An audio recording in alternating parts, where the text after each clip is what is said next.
na naamini sote hapa tukuja hapa tunao udhu sasa hivi.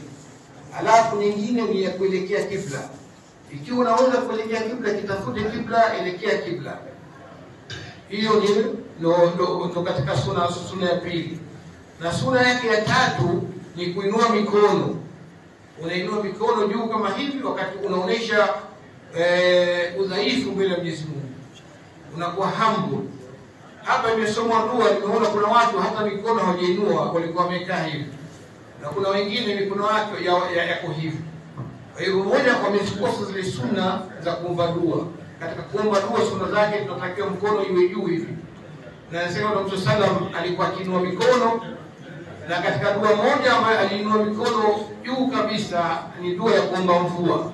Dua ya kuomba mvua masahaba anasema nilikutumeziona mpaka katika mfumo ule. Sallallahu ala sayyidina Muhammad wa ala alihi wasallam walhamdulillahi rabbil alamin. Kwa hiyo dua yako imefatana baina ya sala ya mtume na kumshukuru Mwenyezi Mungu. Inakwenda ile package. Hilo ndo la 4. Na la 5 ni kuwa na yakini na kuomba dua. Sio unaomba dua kama kwa kubahatisha tu. Usibahatishe. Una uhakika dua hii naomba Mwenyezi Mungu ataikubali. Kwa hiyo moyo wako uwe safi kabisa na una uhakika wa ile dua. Kwa hivyo hizo ni sunna 4 za kuomba dua ambazo wengi wetu wengine hatuzifanyi. Kwa hiyo tujaribu kuzifanya. Time ya mwadhini imefika. Kwa hivyo tutaomba dua ya kufungua mwadhini. Hii ni dua ambayo kwamba wengi wetu tumeshafunga Ramadhani miaka kwa miaka, lakini mpaka leo hatuijui dua hii ya kufungua mwadhini. Wengi wetu kifika magharibi tende ziko mbele na maji tunaanza tu moja kwa moja. Katika sunna za kuomba dua sasa aliomba ni kwamba iombe hii dua. Kwa hiyo tutaisoma kwa dua kwa pamoja, alafu tena tutafungua kinywa.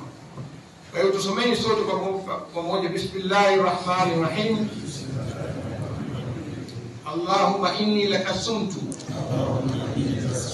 wa ala rizqika aftartu